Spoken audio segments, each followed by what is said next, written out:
Teología, errores sobre el mundo. Que redundan en errores sobre Dios. Una famosa frase de Santo Tomás, que él repite varias veces a lo largo de su obra como un principio al que siente la necesidad de recurrir, dice que un error sobre el mundo redunda en un error sobre Dios. 1. Es decir, por ejemplo, si pienso que el mundo es eterno, increado, divino, profano. Cualquiera de esas afirmaciones que yo haga sobre el mundo afecta por implicación a lo que habré de pensar sobre Dios. Si acertada o erróneamente pienso, por ejemplo, que una realidad de este mundo es voluntad de Dios, en ese pensamiento estoy implicando, de una manera u otra, mi propia imagen de Dios, cuya voluntad estaría yo vinculando a esa realidad. No tiene que parecernos algo extraño, pues, que en la realidad global, tan compleja como es, todo está implicado, todo hace relación a todo, y no se puede tocar algo sin dejar de implicar a otras partes de la realidad, que están vinculadas con aquella, implicando así quizá incluso al conjunto de la realidad. Todas las piezas del mosaico entretejido de la realidad forman parte de y afectan al conjunto. Y por tanto, de una manera u otra, afectan también a Dios, la dimensión más profunda de la complejidad de la realidad. Por eso podemos decir con Tomás de Aquino que, a la inversa, cada vez que descubrimos un error en lo que pensábamos sobre el mundo, de alguna manera nos libramos de un error que empañaba la imagen que teníamos de Dios. La historia de las religiones es pródiga en ejemplos de la implicación de estas dos dimensiones, Dios y mundo. Podríase decir que la historia de las religiones es la historia de un conocimiento humano en continuo crecimiento, y de una religión cuyas afirmaciones sobre Dios van retrocediendo paralelamente a aquel avance de aquel conocimiento humano creciente. En los tiempos ancestrales, el Homo sapiens, recién hominizado, hizo lo que pudo. Como sabía muy pocas cosas y todavía no existía la ciencia, confió en su intuición y su imaginación religiosa para imaginar todo lo que necesitaba saber para poder componer una comprensión inteligible y con sentido de la realidad. Echó mano del comodín Dios, apelando a sus arcanos designios, para explicar de un modo satisfactorio lo inexplicable, o incluso lo ininteligible. Con el avance del tiempo los descubrimientos científicos han ido conquistando, una a una, nuevas zonas de la realidad, chocando una y otra vez con aquellas creencias religiosas de la antigua imagen del mundo.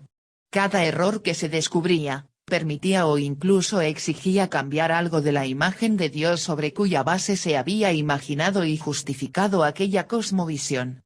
Santo Tomás lo notó, y lo expresó claramente, a pesar de vivir en una época todavía precientífica, el siglo XIII. Pues bien, en los últimos 3 siglos, el avance científico ha sido espectacular, y la antigua cosmovisión religiosa, a base de retroceder y retroceder, ha acabado saltando hecha pedazos. Muchas iglesias y muchos creyentes han tratado de obviar el problema de una forma un tanto esquizofrénica, dividiendo la mente, es decir, poniendo a un lado la vida religiosa, y poniendo al otro los saberes nuevos que sin cesar ha ido aportando la ciencia. En la calle y en la universidad comulgan con la ciencia, sin vacilar, pero en la vida religiosa y espiritual prefieren seguir instalados en las cosmovisiones míticas heredadas, elaboradas hace milenios, salvaguardando así su poder religioso ritual, simbólico, sacramental. Así, cada día, con velocidad acelerada, se agranda el abismo que separa la ciencia y la fe, la cultura y la religión, la cosmovisión ancestral religiosa, doctrinal y moral por una parte, y las convicciones científicas modernas de sus miembros por otra. Este continuo descubrir errores sobre el mundo en las creencias religiosas, por parte de las ciencias, detecta errores sobre Dios en la religión, en cualquiera de sus dimensiones, la teología, la espiritualidad, el dogma, la moral, las tradiciones. En este estudio solo queremos abordar los errores sobre Dios, en el sentido amplio de errores religiosos, teológicos, espirituales, morales. Destapados por los avances de la que solemos llamar nueva cosmología, o también nuevo paradigma ecológico. El primero, el geocentrismo. El conflicto con Galileo Galilei fue un conflicto emblemático entre la ciencia y la fe.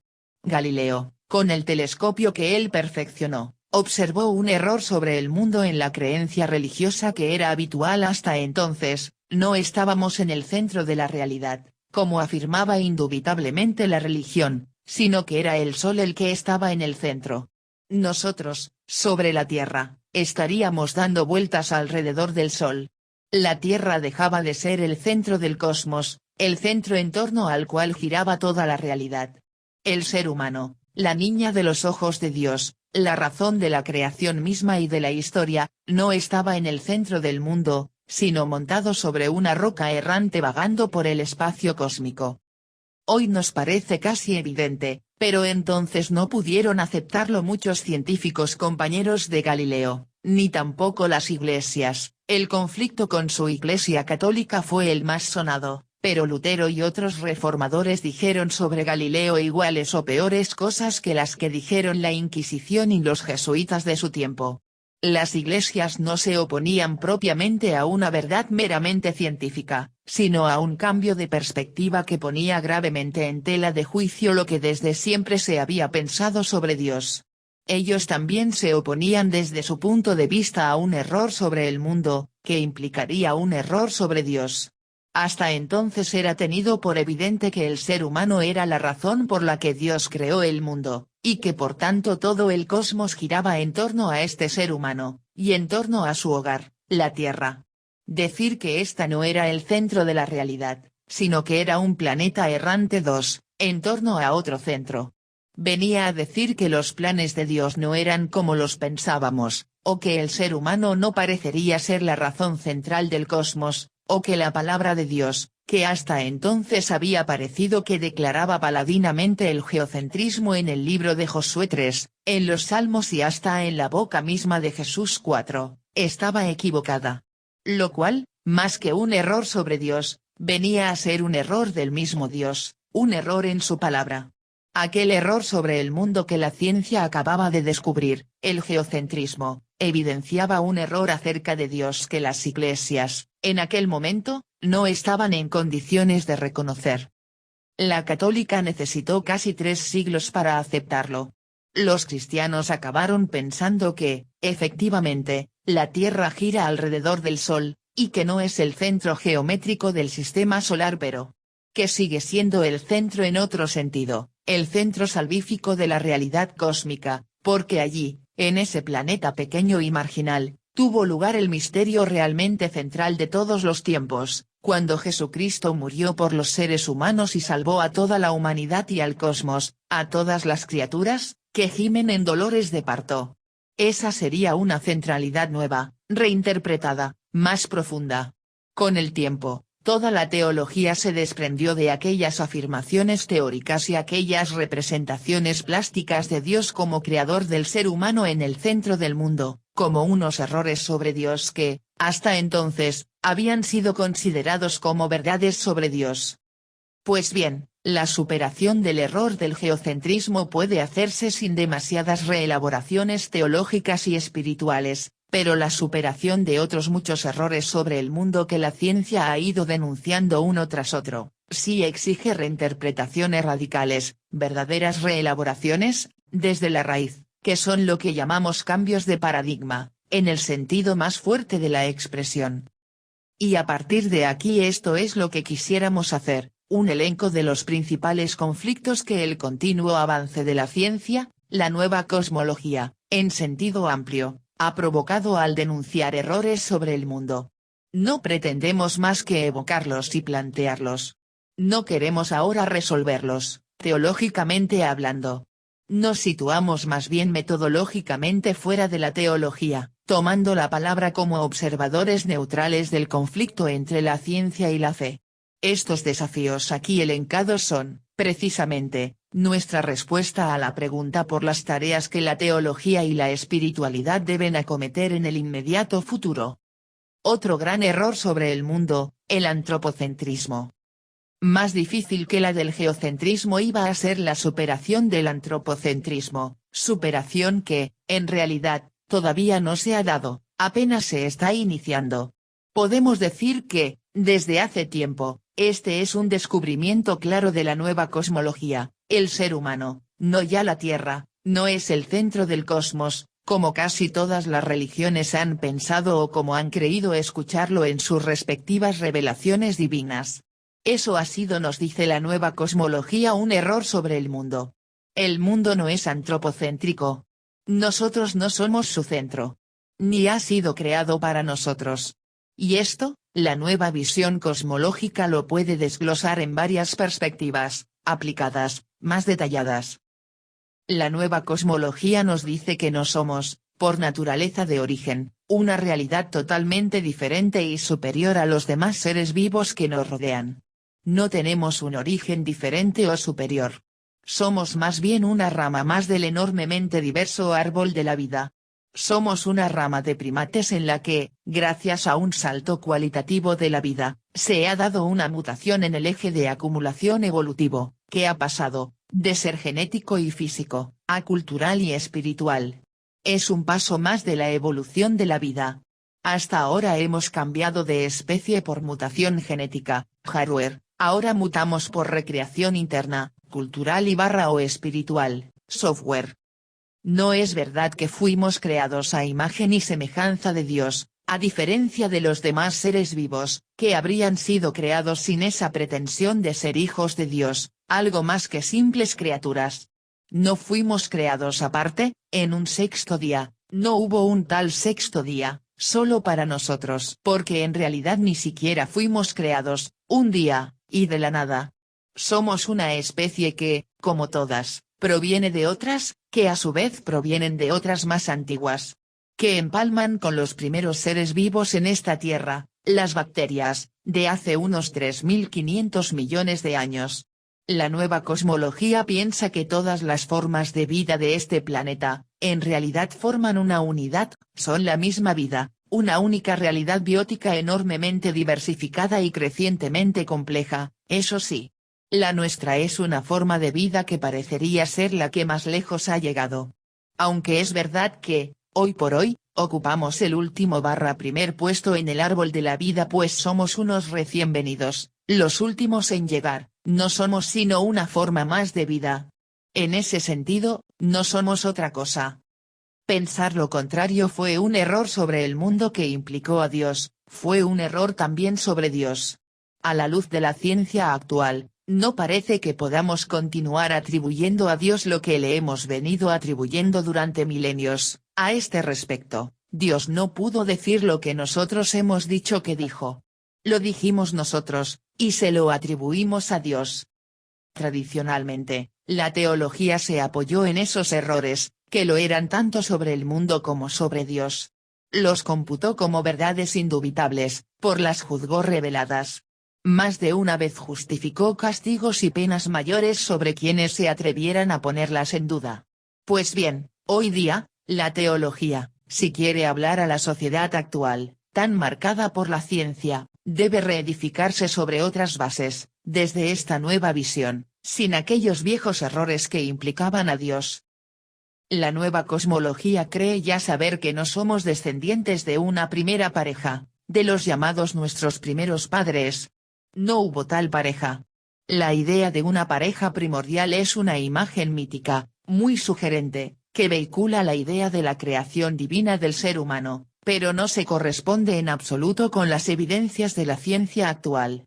Aunque desde siempre nos ha parecido un dato esencial de la fe judeocristiana, todavía Pío sí advertía a los científicos que no podían poner en duda el monogenismo, porque, por la fe, el judeocristianismo sabía que procedemos de una única primera pareja. La ciencia sabe que la evolución biológica de la que somos resultado todos los seres vivos de este planeta no procede de este modo. La ciencia actual habla, simbólicamente, de otra Eva, Lucky, y de otro Adán, Toomai, Australopithecus afarensis ambos, cuyos fósiles ha descubierto apenas hace 40 años, que serían, hoy por hoy, los especímenes más antiguos del género Homo que marcan para nosotros un estado de hominización suficientemente avanzado. No son históricas las figuras de nuestros primeros padres. No hubo Adán ni hubo Eva. Fue un error sobre el mundo, un error que ha durado hasta ayer. y también fue un error sobre Dios, en cuanto que nos hizo atribuirle algo que hoy nos parece saber que no hizo. También carece de la más mínima verosimilitud histórica toda aquella descripción que ha llegado hasta ayer mismo, y que ha desaparecido prácticamente sin resistencia, literalmente evaporada del estado de nuestros primeros padres en el paraíso terrenal, los llamados dones preternaturales de que habrían gozado, su equilibrio moral, sus pláticas tú a tú con Yahvé, su inmortalidad incluso.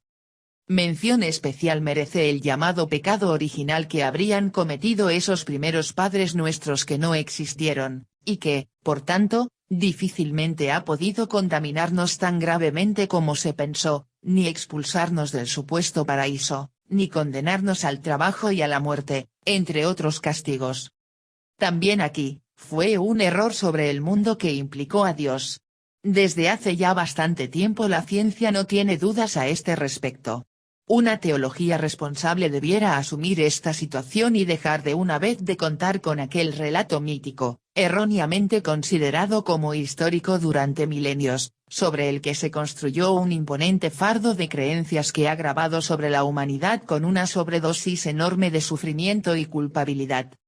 Este punto es especialmente importante, tal vez es uno de los desafíos más graves que la teología tiene que abordar, si no hubo primeros padres, si consecuentemente no hubo un pecado primordial contaminante de toda la humanidad, si no fuimos nunca esa masa damnata, esa humanidad caída que a San Agustín le pareció vislumbrar, si tampoco hizo falta expiar un pecado original que no existió, si hay que pronunciarse sobre una redención divina que tal vez tampoco se dio más que en la imaginación religiosa. Una teología responsable no puede mirar para otro lado, sino que ha de agarrar el toro por los cuernos, pronunciarse, y rehacerse a sí misma.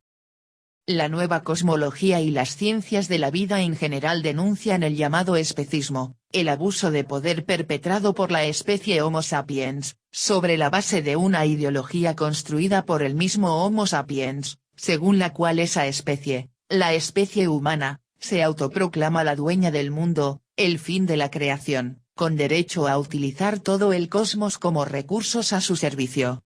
Y todo este error se ha elaborado y defendido con argumentos religiosos.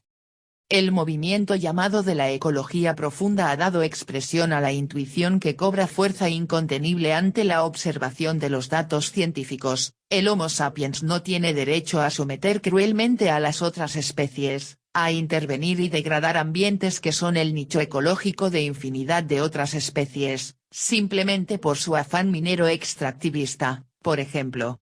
Lynn White, en un texto que se hizo célebre para perpetua memoria, denunció muy razonadamente que el judeocristianismo es la religión más antropocéntrica del mundo. 5. Esto, que hoy a la ciencia le parece claramente un error sobre el mundo, el Homo sapiens lo ha racionalizado en la mayor parte de las culturas mediante una ideología religiosa. ¿Serían los dioses mismos quienes habrían creado la naturaleza para servicio del ser humano, confiándosela bajo su autoridad absoluta? El ser humano sería el rey de la creación, dueño del mundo, por ser lugarteniente de Dios y haber recibido el mandato de dominarlo. Todavía, el actual compendio de la doctrina social de la Iglesia, de 2004. 6, afirma que el ser humano es el rey de la creación. Sin duda, se da en todo ello un error sobre Dios, por implicación, por su desequilibrada parcialidad en favor de esa especie.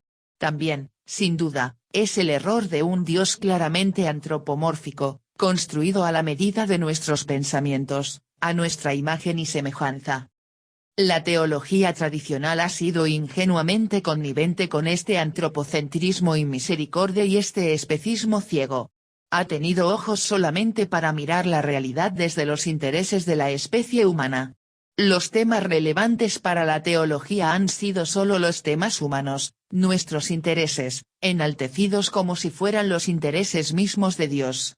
Una teología responsable, que quiera estar a la altura de la ciencia actual, debe apearse de una vez de ese antropocentrismo, y entrar por los nuevos caminos del biocentrismo, centrarlo todo en la vida, y abogar por una democracia verdaderamente universal, es decir por una biocracia planetaria, ¿Cómo correspondería al Dios de la vida, al Dios de todas las formas de vida? La nueva cosmología subraya nuestro carácter radicalmente terrestre, telúrico, somos tierra.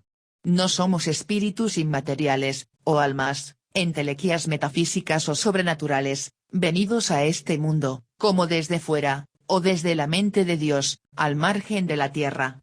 No hemos sido puestos en el mundo por una mano ajena al mundo. Hemos surgido de él. Somos la flor, tal vez, del proceso evolutivo de la vida que se ha dado en este planeta. Por eso, somos tierra, la tierra, que en nosotros ha llegado a tener conciencia, a reflexionar, a amar, a contemplar. Desde esta nueva visión cosmológica, la religión y la espiritualidad pueden descubrir un error sobre el mundo que ellas compartieron con muchas otras filosofías y cosmovisiones, interpretaron nuestra superioridad de recién venidos en el proceso evolutivo, como si se debiera a una superioridad de origen. Los seres humanos no seríamos en realidad de este mundo, sino de otro, del mundo superior, del de los dioses. Seríamos hijos del cielo, no de la tierra, caídos accidentalmente en este mundo, pero debiéndonos sentir siempre como ciudadanos del cielo, peregrinos en patria extraña, siempre ansiando liberarnos de las ataduras de este mundo para llegar un día a nuestro destino celestial. Este error sobre el mundo repercutió en un error sobre Dios, se lo percibió como llamándonos siempre a la renuncia respecto a todo lo material, a la superación de los afanes mundanos, fuga mundi, contemptus mundi, agere contra, a una espiritualización y una divinización entendidas como huida de la materia, del mundo, de la carne, de las preocupaciones materiales, demasiado humanas. Una espiritualidad y una teología a la altura de estos tiempos deben romper con ese error sobre el mundo y sobre Dios, para elaborar una nueva visión, y abrirse a una experiencia espiritual reconciliada con la tierra y con el mundo. Somos tierra, orgullosamente telúricos, y con la tierra, vibrando en éxtasis con su propio cuerpo, hacemos nuestra experiencia espiritual. Podemos aceptar con gozo esta buena noticia de la ciencia, que nos libra de viejos errores. No venimos de arriba, no descendemos del cielo, sino que surgimos de la tierra. No hemos sido puestos aquí por alguien desde fuera, como si fuéramos extraterrestres, o paracaidistas, sino que hemos nacido en este hogar, estamos en nuestro propio nido y este es nuestro hábitat natural. Después de varios milenios pretendiendo pasar de puntillas sobre la tierra camino del cielo, necesitamos un lavado mental para reconciliarnos con ella. Debemos volver a casa, volver a nuestro hogar, del que nunca debimos habernos marchado. Nada nos podría ayudar tanto en este deseo cuanto una nueva teología y una espiritualidad oicocentradas, reconciliadas con la tierra, con el mundo, con la materia, con el cuerpo, liberadas de aquellos errores sobre el mundo y sobre Dios. El espejismo de la unicidad. Durante milenios, los humanos, en la mayor parte de nuestras culturas y religiones, hemos pensado no solo que éramos el centro, sino que éramos únicos. Este mundo, nuestro mundo, era la creación de Dios, la niña de sus ojos, la obra de sus manos, y no había más. Por suponer que había otros mundos, y tal vez otros universos, la Congregación para la Doctrina de la Fe, entonces llamada Sagrada Inquisición, quemó vivo a Giordano Bruno, en la Piazza dei Fiori de Roma, y arrojó sus cenizas al Tíber. La unicidad del mundo, del ser humano, de ese plan de Dios que nos creó y nos redimió, fue un supuesto básico, aparentemente evidente, e impuesto a sangre y fuego. La nueva cosmología ha superado la unicidad del mundo humano. Ha descubierto que fue uno más de los errores sobre el mundo. El mundo no es así. Nuestra Tierra no es sino un planeta más del sistema solar, y el Sol no es más que una de tantos millones de estrellas. El universo quizá no es tal, hace tiempo que hay científicos que intuyen que tal vez sea un multiverso. Apenas hace 20 años, la ciencia ha comenzado a descubrir los exoplanetas. En estos pocos años hemos podido todos ir llevando la cuenta de los exoplanetas que iban siendo paulatinamente catalogados.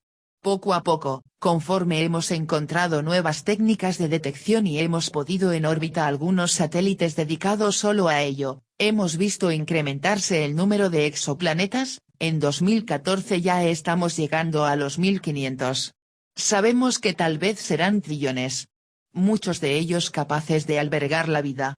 ¿Será una vida como la de nuestro planeta? ¿Habrá en ellos vida animal, vida humana, vida inteligente, vida espiritual? Aún antes de tener las pruebas en la mano, la ciencia está convencida, este planeta nuestro no es el plan de Dios concreto que siempre estuvimos pensando que era. Eso ha sido un error sobre Dios, basado en el error sobre el mundo del que fuimos víctimas. Simplemente por nuestra falta de medios de observación. Hoy nos damos cuenta de ambos errores, y la resistencia de la religión a reconocerlo no puede negarnos el derecho a aceptar la verdad y a poner entre paréntesis provisionalmente, hasta una nueva reinterpretación plausible, todas aquellas verdades religiosas, espirituales y teológicas en las que creímos durante milenios. Una teología responsable debe reelaborarse a sí misma desde este nuevo punto de vista más amplio, no tanto universal cuanto multiversal, supraterrestre, desprendido de esa creencia provinciana de que lo que aconteció aquí en este planeta en los 3500 años últimos es el centro de la historia, lo único importante que ha ocurrido en el mundo, el cosmos y la eternidad. Esa es solo una referencia pequeñita, una de las muchas con las que una teología nueva deberá contar.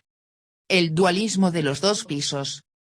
La nueva cosmología denuncia el error sobre el mundo en el que tantas culturas y religiones han caído, de pensar que la realidad estaba radicalmente escindida en dos, toda ella, de arriba a abajo, hasta la profundidad de su misma sustancia óntica. Un dualismo que se hacía presente en todos los planos, el cósmico, tierra/cielo, físico, materia/espíritu, humano, cuerpo/alma, y lemórfico, materia/forma, religioso, natural/sobrenatural. Dos mundos radicalmente diferentes, axiológicamente antagónicos.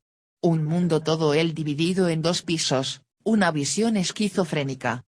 La nueva cosmología, incluyendo en ella la nueva física, nos descubre que estábamos equivocados en la comprensión misma de este mundo. La materia no es esa realidad sin valor 7, mera potencialidad informe, estéril, incapaz. ¿Qué pensábamos? La materia, en realidad no existe 8, porque ni siquiera es propiamente materia, es más bien uno de los estados de la energía en la que todo consiste. La materia es energía, y solo necesita las condiciones adecuadas para autoorganizarse, autopoiesis, y transformarse. Todo está relacionado con todo, en un juego de sinergias e inextricables influencias mutuas. Y todo no es sino una misma realidad cuántica que bulle en una efervescencia incesante de cambio de formas, una sopa cuántica en el nivel subatómico más profundo, que reviste formas continuamente mutantes en los planos superiores de una realidad multinivel. Ya desde los inicios del pensamiento filosófico de la humanidad, en el mundo griego del milenio anterior a nuestra era, aparecieron enseguida los dualismos, que el cristianismo, por ejemplo, rápidamente asimiló. Materia y forma, cuerpo y alma, este mundo y el otro mundo, el mundo de la materia y el mundo de las ideas platónicas. Constituyeron las coordenadas filosóficas en las que quedó expresada y apresada la vivencia espiritual. Fue un error filosófico sobre la realidad, un error sobre el mundo en definitiva, que redundó igualmente en un error sobre Dios, al marcar de un modo tan profundamente equivocado nuestras relaciones con el misterio sobre la base del espejismo de esos dualismos. La nueva cosmología, incluyendo en ella la biología y la física cuántica, las ciencias de la naturaleza y de la vida, es quien ha tenido uno de los méritos mayores en la recuperación de una visión integrada, holística, unida, sin dualismos. La religión, la teología, la espiritualidad misma, deben confrontarse con esta nueva visión no dualista. Los tradicionales planteamientos de cuerpo y alma, natural/sobrenatural, naturaleza/gracia, tierra/cielo, que son como el único alfabeto que la teología clásica ha sabido utilizar hasta el presente, deberá sencillamente ser abandonado, siendo sustituido por una teología de nuevo diseño. La reelaboración ha de ser tan profunda que no caben arreglos, correcciones laterales, es todo un gran error sobre la realidad y sobre Dios lo que ha de ser subsanado desde la raíz. Concluyendo. Hasta aquí hemos elencado unos cuantos errores sobre el mundo, mayores, detectados por la nueva cosmología, que han implicado errores sobre Dios a lo largo de la historia, y que, hoy, en un mundo marcado tan profundamente por la ciencia, ya no hacen sino lastrar irremediablemente a la religión y la espiritualidad que no tengan la ayuda de una nueva teología crítica que la saque de tales errores y les ayude a replantearlo todo. Son las tareas pendientes de la teología que quiera seguir haciendo camino en la sociedad actual. Destacar esas tareas era el objeto de este artículo. Queremos concluir con unas consideraciones finales. Una primera es la del daño que la epistemología fixista hace a la religión. Las instituciones religiosas parecen incapaces de modificar sus creencias, a pesar de que está tan claro que esa inamovilidad no existe más que en su imaginación, pues la historia demuestra la constante ebullición de las religiones, su sincretismo, sus cambios, sus acomodaciones a los cambios filosóficos e históricos. En el corto plazo las religiones se resisten a los cambios, tienen pánico a reelaborar el patrimonio simbólico que heredaron. Están cautivas de una epistemología fixista, agravada por la convicción de ser depositarias de la revelación. El nuevo paradigma ecológico les está desafiando mucho, pero el gran cambio que tienen que afrontar, el que más posibilitará su capacidad de transformación, es el epistemológico. Mientras sigan siendo deudoras de su epistemología tradicional fixista, dogmática, parmenidea, no podrán cambiar. Una ceguera insuperable, simplemente por no cambiar de lentes epistemológicas.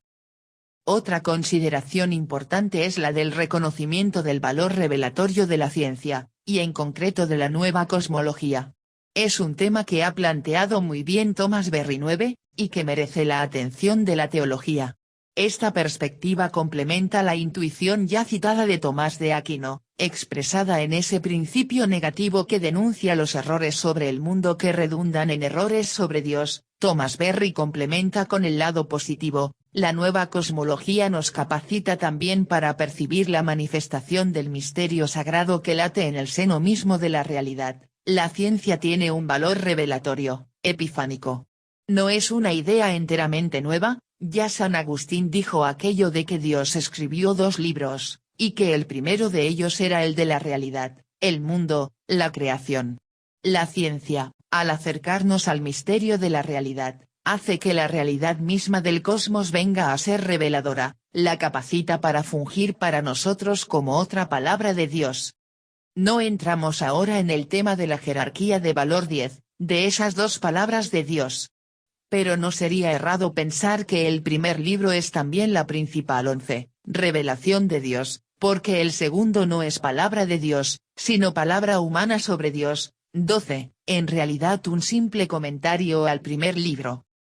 En la cosmovisión que la nueva cosmología está extendiendo irreversiblemente sobre la sociedad humana conocida ya hasta por los niños en edad escolar y por la población más alejada de los medios académicos, gracias a los medios de comunicación divulgadores de la ciencia, el viejo relato de las religiones y del judeocristianismo en concreto ya no resulta aceptable para la sociedad culta de hoy.